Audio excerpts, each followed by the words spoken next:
Hi, I'm Firas, and welcome back to BrandBucket Academy. In this episode, we're breaking down the different types of business names founders should know, from invented to descriptive to evocative, and how each one carries its own strengths and trade-offs. Margot Bushnaq, founder and CEO of BrandBucket, joins us to explore naming styles through real-world examples, stories, and lessons from years of experience, helping startups find the perfect name. If you are in the brainstorming phase or trying to decide between naming styles, this episode will help you clarify your direction and make a confident decision. Let's dive in.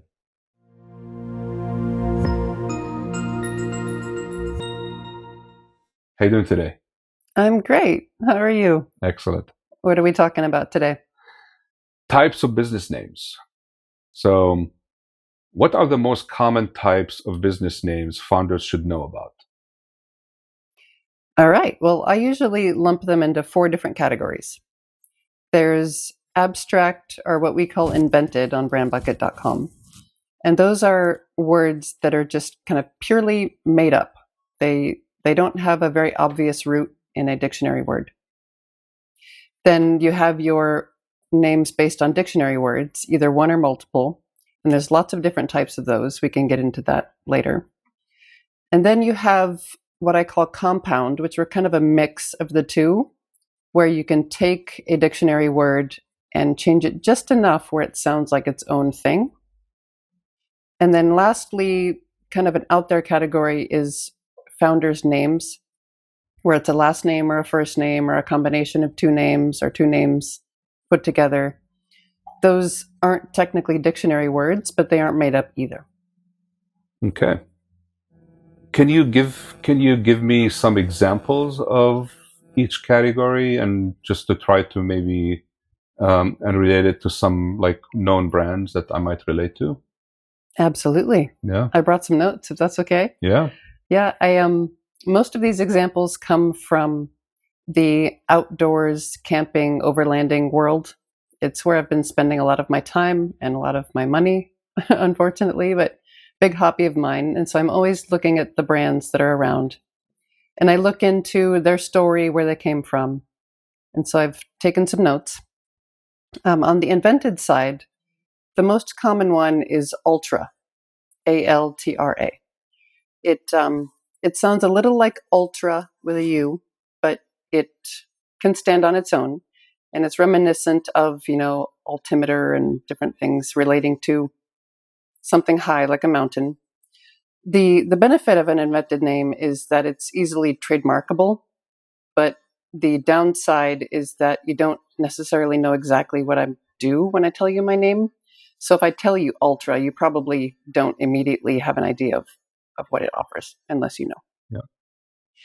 The kind of in the invented category, I put words that are different from your target audience's language. So if your target audience speaks English, you can take a word from kind of a more obscure language and use it, and it almost sounds invented, and people treat it like it's invented. And my favorite brand in that category is Cotopaxi, and that is named after a volcano in Ecuador. So unless you're just like a big volcano aficionado, you probably don't know what Cotopaxi is, and you see the brand, and it's just what it is. It's something that sounds cool. So then you get into keyword names, and there's all sorts of types, as I mentioned. Right off the bat, there's very generic keyword names, and those are boring, in my opinion. But at the same time, their advantage is people, they say exactly what you do and what you sell. And you're kind of, if you name yourself this, you can't trademark it, but you're sort of seen as the one people are going to gravitate to if they can't remember anything else, or if they're brand new to the business. And something like this would be camping.com. It's a site for camping reservations, but it's, that's their name, that they like, we are camping.com. So then after the generic, you get into what's called descriptive keyword names. And those can be a little more a little better than generic as far as personality, but they're still on the very, very basic level. They, some ones in this industry, you have Mountain Hardware, you have Camping World, there's Outdoor Research, which is kind of interesting. It still says exactly what they do, but it has kind of an air of mystery to it. And then the most basic one is REI, which stands for Recreational Equipment, Inc. And so a lot of businesses, if they start with a very, very descriptive but kind of boring name, they will turn into acronyms that make them a little more friendly. So you have KFC, you have IBM, things like that, where the very long, boring term becomes something short and friendly. Yep. Then you move on to my favorite category, which is evocative keyword names, where you don't say exactly what you do. You kind of skirt around what you do, or you go completely out in left field and it's a word not related to anything, but it gives you a feeling of what it is.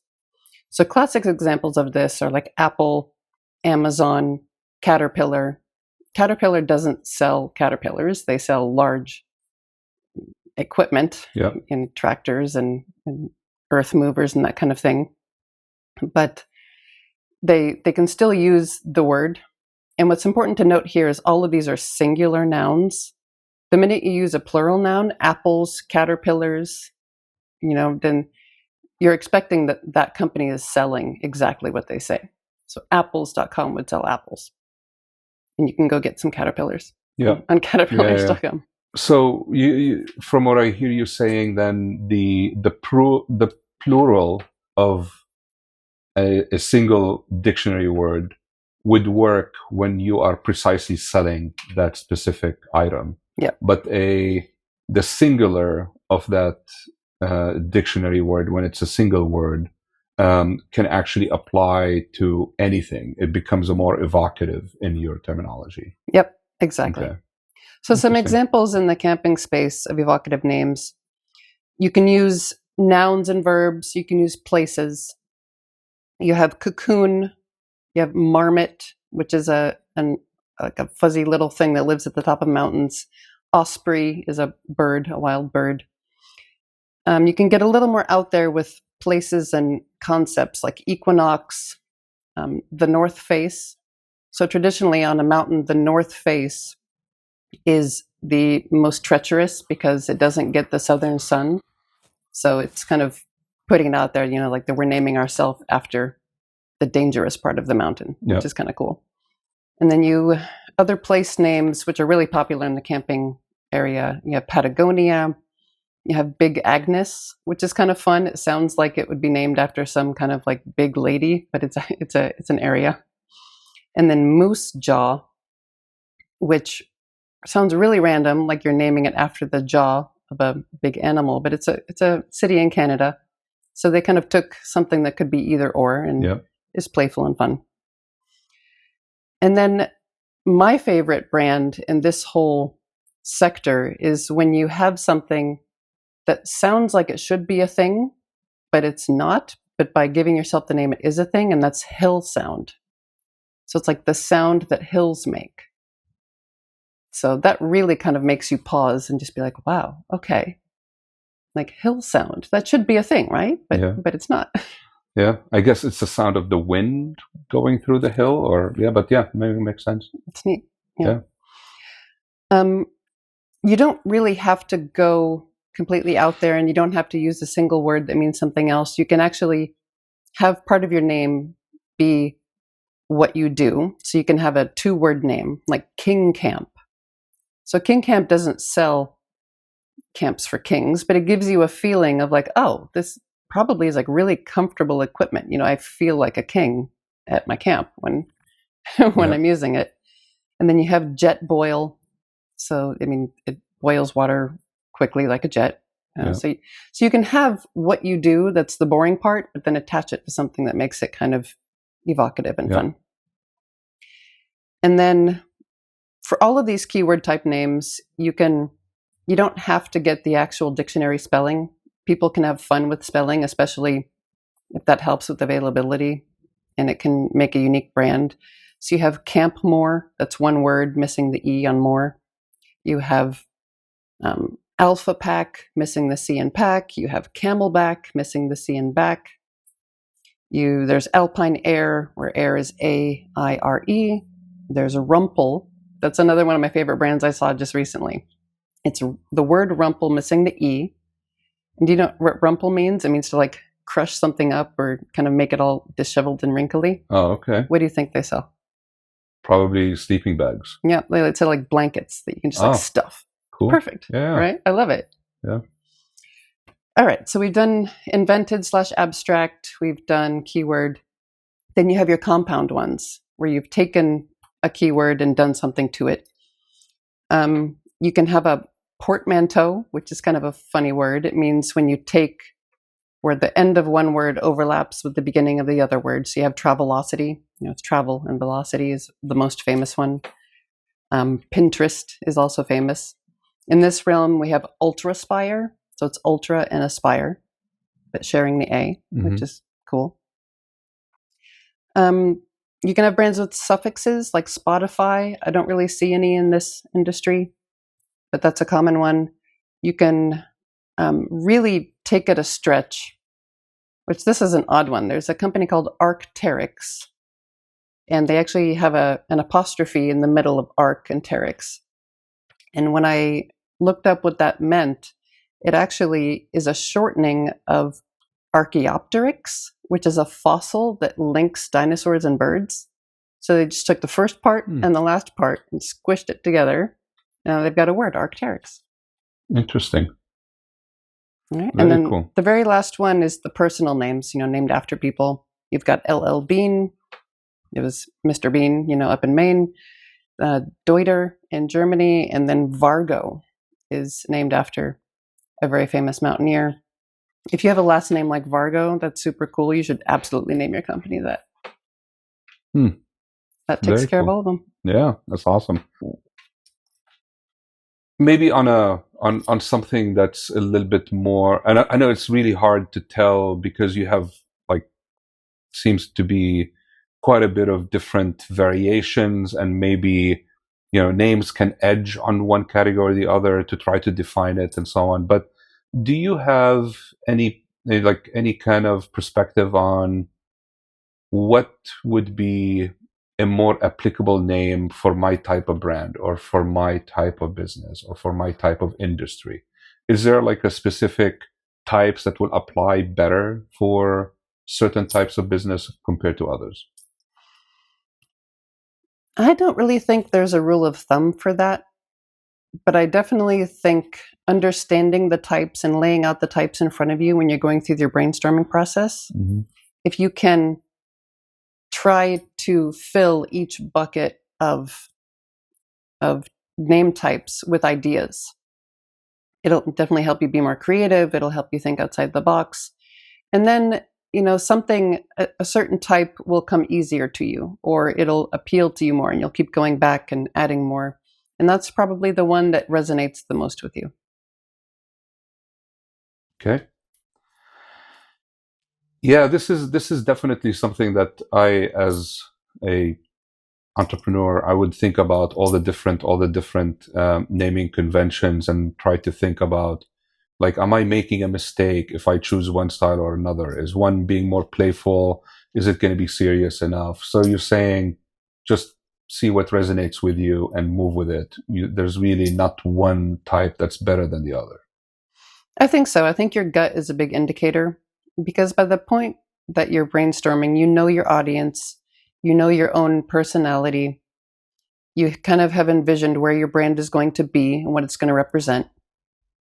And if you force yourself, so you shouldn't from all that say then we're going to absolutely be evocative and we're probably going to have a misspelling. You could be missing out on some great idea that you're closing that door. Yeah. So just generate ideas for everything and then pick one. Yeah. Yeah, I would say, and it's very hard to predict the future. I want to maybe expand on this a little bit more and dive into something that's very personal to us, which is we had a couple of puppies at a very, like in the early 2000s, and they were boxer Labradors. And I remember at the time, whenever somebody asked us what they are, they're mutts, so we came up with the terminology boxador. And then we ended up, I remember on Dogster, it used to be like a website back in the day. Dogster and They Catster. asked for the breed and we put in boxador. And at the time, there was no boxadors out there. It was like there was no mention of the word boxador. But after a while, the whole industry of boxadors became like, or I'd say industry, but the breed, I would say, of boxadors became something very popular. A lot of people followed suit. But what we did at that time, we named our company Boxador because it was a very personal, relatable thing to us. And now we actually, as a business, which we don't really advertise and we're not really trying to attract traffic, but we are competing, when you search for Boxador, we're competing against all these breeders that are basically trying to sell you dogs, right? Good thing we didn't do Boxadors, though. At least we got the singular. True, yeah. We took the singular one, but yeah, fast forward, 20 plus 30 years almost, and now we are basically finding ourselves with a brand that is, like has a bit of a competitive side that's completely outside of what we do. But definitely something that we could not have predicted back then. So, but I still love the name. I'm still very attached to it. I miss my dogs. That's definitely something that would be awesome to kind of give as an advice, I would say, to other founders. Is like what relates to you and what really resonates with you is probably going to be the best name and allow you to drive and continue with for many years to come. And you would probably never pause to stop and think about it anymore. Yeah. Cool. Awesome. Next, I guess we're going to be talking about benefits and trade-offs. So, what are the pros and cons of using a descriptive business name? The pros are that you don't have to do a lot of extra marketing to remind your customers what you do. So if your name is Outdoor Research or Camping World, they hear it, they know what you do, it's pretty obvious. The con is that it's going to be incredibly hard to trademark. You may not be able to trademark it. And really, there's nothing to stop someone else from coming up and building Camping Universe and something like that is similar to yours, but they can piggyback off of your success very easily, and you can't do anything about it. Would you, on the trademark aspect of things, would that be a blocker for you if you cannot trademark it? If you can use it because it is such a generic term and you're not infringing on somebody else, but you still cannot actually get a trademark because it is such a generic word, would that be like a stopping point where you would then consider alternatives, or would you just move forward if you like the name? I think if you're maybe one of the first movers in your industry, it wouldn't necessarily be a stopping point. You just know that you're going to have to defend yourself in the future. If you're coming into an industry, I would definitely not name yourself Camping Universe or something similar to Camping World, to a competitor. Because trademarks aside, they may just make your life miserable for some other, through another mean. Makes sense. Okay. Why are suggestive names very popular nowadays with modern branding? Suggestive names, also evocative names is another word for them, are very popular because of the emotional aspect. And the minute that you can tie a customer's emotions into your brand and into your story, your name becomes more memorable, first of all. But second of all, you can actually start to build that loyalty and that customer love that's there. So if you can have something like King Camp or just even apple, like apple is like a very friendly fruit. Everyone knows what an apple is. It just sounds the absolute opposite of International Business Machines, who is Apple's primary competitor at the time, IBM. It sounds friendly, it sounds cute, and that emotional attachment is exactly what they were looking for. Is they wanted people to like them for their reason for being. They wanted to make friendly computers. And so a lot of companies go down that route because they understand that there is going to be that emotional connection. Got it. Excellent. What's the appeal of abstract or invented names? And what kind of risk do you have with picking such a name, if any? They have a lot of pros. The two biggest ones are trademark, and if you think that there's any chance you might pivot or grow outside of your initial offering, it allows you to kind of build that parent brand and not have to change in the future. But the downside is that if it's so invented and it doesn't give any indication of what you do, there's a lot of upfront education that needs to happen and a lot of upfront marketing and branding that needs to come to kind of let your customers know what you do. Yep. Excellent. Next section, we're going to be talking about finding the right fit. How can a founder decide which type of name best fits their business? I think it's pretty obvious from the get-go if you're going to go with something very serious or something more playful. You know yourself and you know your audience, and so you're going to gravitate to one or the other. But even within most of the types of names, there's an aura of seriousness or playfulness. So as far as the types: invented, keyword, compound, and personal names is always going to be a little more on the serious side. Even something like Warby Parker, it's two made up names. There is no Warby and there is no Parker, but they're just two cool names. And they were giving off kind of a geeky / European vibe with that, I feel. Mm-hmm. And so if you just know your vibe, then you'll find the right name. Does the industry or the product type impact which category of name fits best? I think so. I think if you're in a high emotion industry, like camping and backpacking, people, it's their hobby and it's what they're very emotionally attached to. I think you want things that kind of give that feeling of adventure.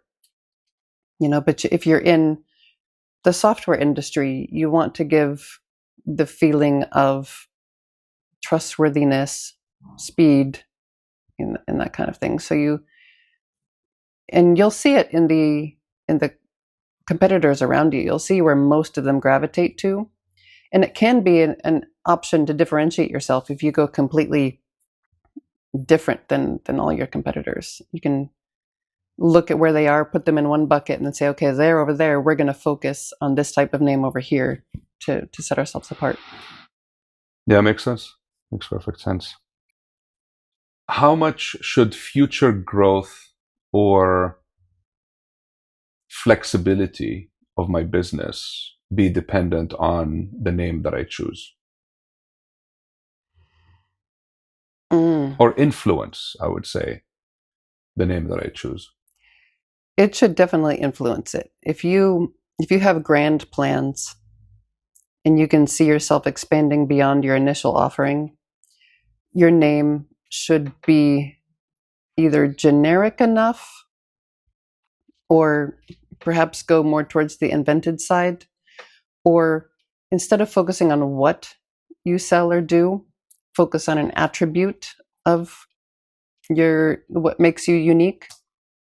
So if you are faster, or if you are leaner or more friendly, if your customer service is your thing, you kind of focus in on that type of name or that type of word in your name so that you can grow and offer more than just whatever it is, the first thing that you're offering. Yep.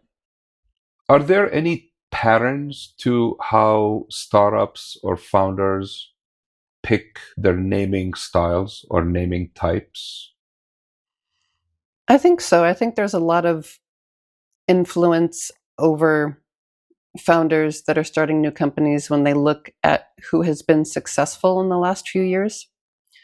So if you follow who's gotten VC funding or who went public, there tends to be a trend in that direction. In the kind of the early 2000s, it was very popular to have a misspelled name. And it was not only seen as okay, and there was big money being thrown at companies with a missing E or a double G, but it was also giving an indication that, we're young and hip, and we can talk to this audience and be cool ourselves and have a misspelling in our name, and the man doesn't care. And then that went away, and then you saw a lot of brands really wanting a single dictionary word evocative name. You have Uber and Hulu. Well, Hulu's made up, but yeah. Well, everyone wanted to go towards kind of a single word dictionary name. Dictionary, yeah. Okay. And they were spending big bucks on it, and not everyone could have that. So you had this struggle, and it kind of coincided with the proliferation of a lot of different domain name extensions other than .com, your common ones, .com, .net, .org. There started to be .everything, and people were willing to sacrifice the status of a .com just to have the single word name. But I think we're retrenching back from that a bit, because companies that were able to do that, they were able to do that with a whole lot of marketing money behind them. And companies following suit have realized that not having a popular extension and not having money to tell people that you don't have a popular extension, it's a losing battle. So then they would rather go for a 2-word name or a compound name or an invented name. Yeah. So you're saying that there's actually a cost for, if I pick a not very popular extension like a .com or a .ai or .io, and I go with something very unpopular, there's a marketing cost that needs to counteract that move. That's probably more expensive than actually buying the .com to start with. It could possibly be more expensive down the line, because if you get really big on your alternate extension and the .com is for sale, the owner of the .com knows about you and is going to price accordingly. And they're going to know that you just got a lot of funding. Yeah. And the price is going to go up. And the price is going to go up. Yeah. Yeah. Yeah. Makes sense. Have you ever seen a brand pivot from one style to another? Maybe some example, of any? Yeah, I think going back to the early 2000s, everything was misspelled. Twitter originally was missing the E. And they had to come back around and buy the actual true spelling, because they were growing big enough and they had enough people not understanding that it was spelled incorrectly, where they were leaking customers. I don't know if you remember Delicious. Yeah. It was a bookmarking site, and it was del.icio.us. So the domain name was actually icio.us. And that was ridiculously difficult for people to find, and they ended up having to buy delicious.com. Yeah. So the shift was, like in the Twitter example and in the Delicious example, was more a correction of a misspelling, but they went to a dictionary word, basically. So they went from what could potentially be considered an evocative name to something that's more of a dictionary name? Well, they're both evocative. Evocative, But yeah, it's just a matter if misspellings are great because they're usually cheap and available. You just have to weigh what it will cost if you get big enough where you don't want the misspelling anymore. And if you can somehow afford the real version now, even if it's a stretch, even if you have to take out a loan, sometimes it's worth it. Your name is worth it. Yeah. What's some mistakes that people do when they're choosing a name style? I think sometimes you don't really think about the emotional connection that your customers are going to have. Everyone starts out wanting the very descriptive name. Everyone's first thought is the what do I do? When people ask you, what do? You tell them what you do. And people tend to want a name that describes that. And so I think that if you stop there and you don't really sit back and think about the future and think about how am I going to turn this into something that somebody remembers or that somebody loves or that can grow beyond this initial what do I do, they kind of miss the boat on some really creative options, and they miss the boat on being able to grow outside of their first beta product as it is, or they missed a chance to really kind of develop a bond with their customers. What advice would you give to someone feeling stuck between multiple naming styles? So like if I'm going through my initial brainstorm session and I kind of find myself gravitating towards, a couple of naming styles, but I'm not sure, when it comes to sifting through and trying to filter down the names, is there some advice or some direction that you can give me as a founder to kind of like maybe pick a style, or should I just keep going down the path and not have any attachment to either or, and just focus on just the name and its relationship to what I feel like I want to name my business? I think the biggest decision point that people come to is whether to go with a keyword name or an abstract/invented name. It's a big risk and big leap of faith to use an abstract or invented name because it doesn't immediately give you the sense of what you do. And it doesn't give your customers the sense of what you do. It doesn't kind of stick in the brain as much of your customers right away. You have to do more work up front. You have to do a little more spending up front, a little more advertising up front. But the benefit of it, if you take that risk and have that courage, can greatly outweigh something a little more generic. Finding a great keyword name isn't that hard. Like the simplest type of name, which is actually pretty reasonable, is a keyword of something that you do or something that describes you plus some other word. And the trick that we do at BrandBucket is you can't just really take any two words. The two words have to make sense. They have to sound good together. They have to kind of give that kind of emotional vibration of like, oh, this is something bigger than just two words put together. But it is an easy path to take for most people. And a lot of companies do super well on that type of name. So I think when you're deciding between something completely invented and something with a keyword, you just, I don't know, it's all about the work you want to do. Are you a marketing person? Or are you just more of a software person? Are you just going to build and you don't want to be spending your time telling people what you do? If that's the case, by the keyword name. If you're the marketing person, by all means, go in uninvented. Makes sense. I'm gonna get a little deeper into this because I'm like yourself, very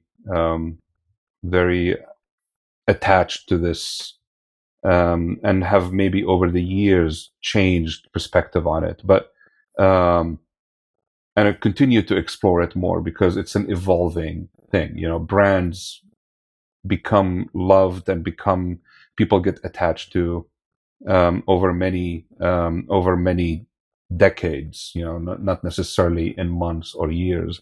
But you named your business BrandBucket, which falls into the keyword description of a name. And it was the initial name we thought of, and it's exactly the what of what we do. What we do. It had no why foresight into the why or the benefits of exactly.